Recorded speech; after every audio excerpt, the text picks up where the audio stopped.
छात्र छात्री माने एथर plus two परीक्षा रे पास करचंदी सेमानंकु मिलिबो 15,000 टंका। हाँ पिला माने आपण ठीक सुनचंती आपण मानंकु 15,000 टंका ओडिशा सरकारଙ୍କ तरफरु मिलिबो। तेबे काहेकि मिलिबो, कौन करिया पई पड़िबो, केबे मिलिबो, केमिति अप्लाई करिवे, ए सबु विषय रे आमे डिटेल्स आलोचना करिबा ए वीडियो रे। तेणु वीडियोटी को निहाती शेष पर्यंत देखिए और चैनल को प्रथम थर आसते निहाती चैनल टी को सब्सक्राइब करेंगे और पाखे बेल आइकन को प्रेस करेंगे जद्वारा कि यहीपरि गुरुत्वपूर्ण अपडेट गुड़िक आपन को मिल जाओ।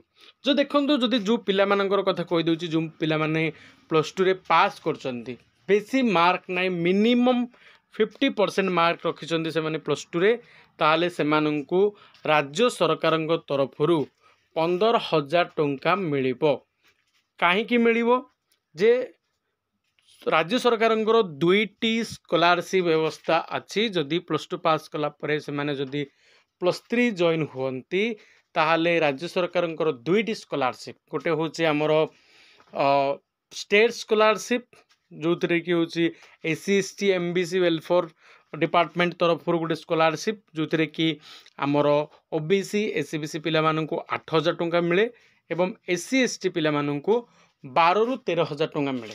यहाँ गोटे स्कॉलरशिप जो मिनिमम 50% दरकार एससीबीसी ओबीसी पिला माननकु एससी एसटी पिला माननक पई 45% मार्क हेले से माने पाई जेबे स्कॉलरशिप टी। ई स्कॉलरशिप माध्यम रे तुमको 8 ରୁ 10,000 एससी एसटी हेतिले 12,000 टंका मिल जिवो।